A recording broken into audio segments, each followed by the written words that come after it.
नवीन iPhone घेण्याचं स्वप्न बघताय तर तो विकत घेण्यापूर्वी हा 30% नियम विरुद्ध 1 महिन्याचा नियम आधीच समजून घ्या, नाहीतर तुम्ही कर्जाच्या चक्रव्यूहात नक्की अडकाल. सगळ्यात आधी तुम्ही स्वतःशी प्रामाणिक राहा. फोन खराब झालाय, हँग होतोय किंवा कामासाठी नवीन फोन गरजेचा आहे तर ठीक, पण फक्त नवीन मॉडेल आलंय म्हणून किंवा इतरांकडे आहे म्हणून घेणं म्हणजे हे फक्त स्टेटस सिम्बॉल आहे. जाहिरातींची एक ट्रिक असते, आधी त्या तुम्हाला असे वाटायला लावतात की तुमचा फोन जुना झाला आहे. विचार करा, हा फोन खरंच तुमच्या कामासाठी आहे की फक्त इतरांना इम्प्रेस करण्यासाठी. म्हणून फोन घेताना फायनान्सचा 30% नियम पाळा. जर फोनची किंमत तुमच्या एका महिन्याच्या टेक होम उत्पन्नाच्या 30% जास्त असेल तर तो फोन तुम्हाला परवडत नाही.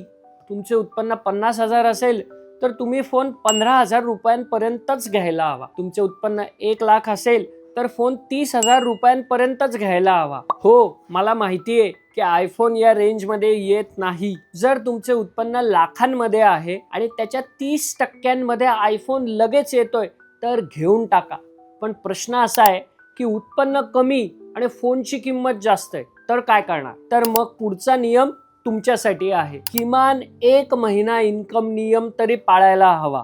म्हणजे नवीन फोनची किंमत तुमच्या एका संपूर्ण महिन्याच्या टेक होम उत्पन्नापेक्षा जास्त नसावी. तुमचं मासिक उत्पन्न 60,000 असेल तर 60,000पर्यंतचा फोन घ्या. तुमचं उत्पन्न 1 लाख असेल तर 1 लाखापर्यंतचा फोन घ्या. कारण फोन ही वेगाने डिप्रिशिएट होणारी असेट आहे. दरवर्षी 30 ते 40% तिचे मूल्य कमी होते आणि 2 ते 3 वर्षात फोन तर बदलावाच लागतो. लक्षात ठेवा, फोन तुमच्या उत्पन्नाच्या मर्यादेत असावा, उत्पन्नापेक्षा जास्त नसावा. हा व्हिडिओ शेअर करा ज्यांना नवीन फोन घ्यायचा आहे त्यांना. धन्यवाद. नवीन फोनसाठी तुम्हाला खूप खूप शुभेच्छा.